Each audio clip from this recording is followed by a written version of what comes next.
Welcome back to Tana Takes. I'm your boy, 8 to the 9. And I was blessed today with one of these DBs that I played with a long time ago. Bluefoot, Shawn Springs. Yeah. What's up, Shawn? Hey, what's up, T, man? Hey, man, I'm glad to have you tonight. Thanks. Everybody know Fred, the mouth of the South, the hater on this show. Yes, I am. He loves the poop emoji. Let that hate out. Yeah, but hey, thanks for you guys being on the show again today. I'm gonna throw these takes at y'all. Y'all ready for them? Yeah, I'm ready. All right, What here you we got go. for us? First take, Quan. Rich homie Quan was asked last week, where do he see this team playing them at? He said, hey, safety, inside, outside, wherever. To me, I think he's primed to go out here in this defense. Seeing where we've been at the last few years with how we have a lot of defensive backs on the field, I think he was one of those special pickups this year for this defense. One of the key to this puzzle that we're trying to, put together. What y'all take on that? Well, here I go. First of all, I love your take. I heard it because it was fine. At the end of the day, yes, we drafted a guy that's a Swiss Army knife. So when he asked that question, he's like, yeah, I can play free safety, I can play strong safety, I can play inside corner, I can play outside corner. That's the reason they drafted him so high. And don't forget, he's from that Lovie Smith pedigree. So he's already been playing pro style defenses. How you love feel? it. I love it. And this is my second emoji since Fred had to. It's mind blowing that we haven't been drafting all DBs with that type of versatility, because that's the way the game is going. You want a guy who can play inside, outside, up close, around the line of scrimmage, as well as playing on the half, playing deep. I think the kid brings a lot of versatility to the defense and allows you to really change your scheme up. Well, I know you guys were two tough cookies, man. So I'm glad to start the show off with two good, insides. We double teaming you. We double covering you right now. All right, y'all ready for my next one? Yeah, I got you. Talk to me. All right, my next take. Which Washington receiver will have the biggest upside this year? Now, I'm going to tell you who I think. All right. I think that my man Samuel. I think Samuel's going to have one of the biggest upsides this year, because just dealing with this offense alone, you think back to the way you saw Kansas City play with guys like, Curtis Samuel. Yeah. That gadget type of receiver. That receiver that you're going to see in those motions. That receiver that you're going to see getting the ball out wide in the backfield, slip screens. You have it. I think he haven't reached his full potential in the last year's offense yet. This year's going to be his year that he shines. Now, don't get me wrong. If we talking about a traditional drop back quarterback when it comes to offenses, those other two guys, they can go out there and do their thing. Jahan and Terry, we know what they can do. But I think in this offense here, Curtis Samuel is going to shine. Not to say that other two guys won't either, but this is going to be his year to really have a breakout year. Listen. I'm going to have to get at the Jordan face, because I know Jordan was crying, and this was not tears of pain. This was tears of joy right here. And guess what? I feel the same.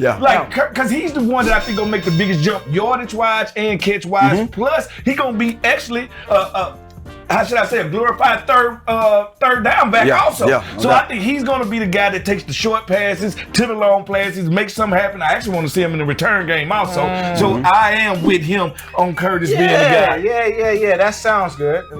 I love Curtis, the Ohio State Buckeye over there, and he has versatility. But I'm going to have to give you a little frozen right there. Tell me why, man. Because you know better. Because in Kansas City's offense with EB, the star receiver always gets the ball and gets featured. So I think with the emergence of Dodson, Samuel, who's going to produce this year, I think the team is going to be much better with EB, but for the first time. I think EB is going to figure out ways to get the best receiver, Kelsey, Cheetah, the best receiver, the ball. So I think, and I know a lot of people don't think he's, I already think he's a superstar, but I think Terry's got one more level up. I think he's gonna be a top 5 receiver in the league. And you know what? I don't go against you with that. I just feel like when Terry has done it with no quarterback, no offense, he consider it, and I'm like, and I'm looking at it like, can he do a bigger jump than he's already showed us? I feel like he got another 1,000 yards in him. I mean, he can put up 1,000 yards each year. Has he really been featured though? He hasn't. But I think when it comes down to this offense and what they're trying to do, all those guys gonna eat. But I just say the biggest jump will probably be Curtis Samuel. All right. Yep, most definitely. Good job though, fellas. Next one, y'all ready for it? Yeah, talk to me. All right, fellas, my next take, man. Best landing spot from D-Hop. Now we know we can look all across the league, and you look at some of these teams now. A lot of these players trying to act like they're NBA players now. They want to get to that team, that souped up team where they can have a chance at the Super Bowl. Now I look at D-Hop. He never been the fastest receiver. That ain't how he get over. He's the Chris Carter of this era. He catch everything. Great. He's one of those guys that he ain't gonna wow you with his routes, but he just get open. Yeah. When I look at his skill set and the things that he brings to the table, the number one team stands out to me, and this is just my take. I think the Buffalo Bills. I think the Buffalo Bills need a 1A, 1B receiver. Really? The Buffalo Bills have Diggs and they have Gabe Davis. Yeah. Gabe showed us in the game where he scored 4 touchdowns. And then come up missing. And then sitting there, you hearing crickets. They need another guy to come in there, whether he's an inside guy or outside guy, which D-Hop can play both of them. It'll take a lot of pressure off Gabe. You see the dude Diggs going out there each week, putting up numbers. He go to Buffalo, I might be scared of Buffalo. I told you, they on our schedule this year. I told you I wasn't scared of them because of that simple fact they don't have enough receivers, and I think the offense has changed. So if he goes to Buffalo, which I think that's his best landing spot, and they did draft a tight end in the first round. They did. Who you think, Black? I said earlier, but Santana, you convinced me that Buffalo might be the spot. King is the top of the food chain. I think they're missing that extra guy to get them over the Kansas City hump. I think a compliment to Stephon Diggs. He is the guy to put them at the top of the food chain and win the AFC. They'd be favored to win the AFC soon. You get him over there. See, if I'm him, I am getting on the phone and I am calling the Super Bowl. 1 Andy Reid. Because guess what? If Kansas City get Hopkins, they already are the turds of the NFL. They just become one. At the end of the day, I'm going to go where the guys are on a mission yearly to win Super Bowl. And then so shockingly, on a mission yearly. but guess what? And they still ain't won a Super Bowl ever in their life.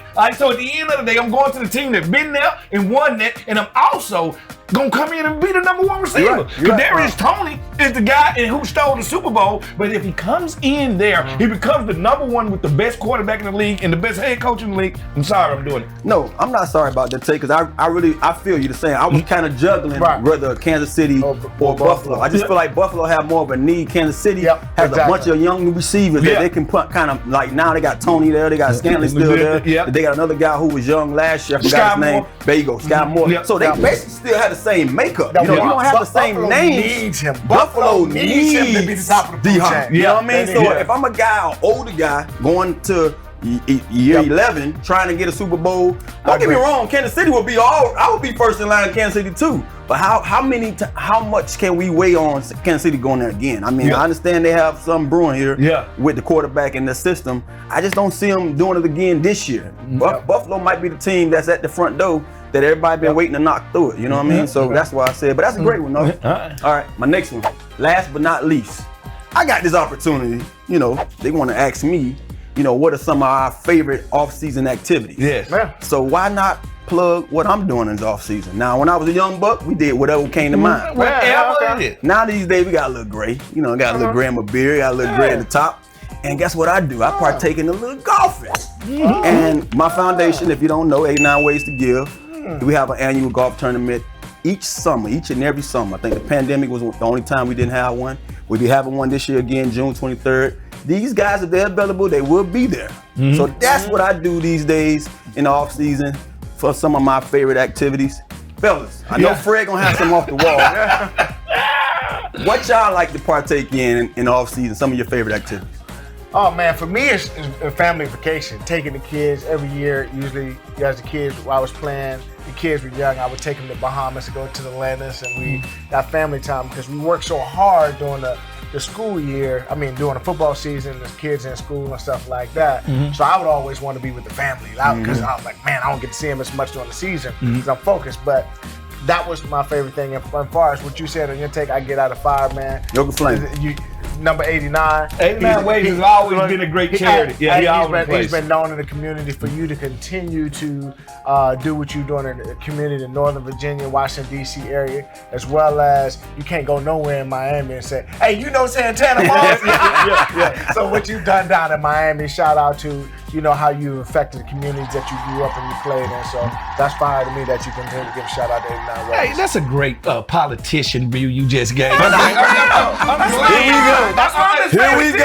I'm glad y'all got on here. You know, God, yes, well, in the off season, I like to go to charity events and to the mayor ball. Like your Charlie is. Yeah, I like to go to church. So I'm gonna tell the truth. In the off season, we drink till we faint. I wake up every morning looking like Michael Jordan. Y'all tell the truth. We can't do it during the in season. So the off season, we let our hair down a little bit, and we do have a little fun because we are human kids. We are human beings, even when we with the kids in the backyard. There's a cup full of alcohol right there. Just tell the truth. At the end of the day, we are humans too. We let our hair down. We live a little bit. So in the off season, we actually do nothing sometimes. And that's the words from a son of a preacher. Fred, mouth to the South Smoot. Mouth to the South Smoot. One time for 10 takes. Thank you.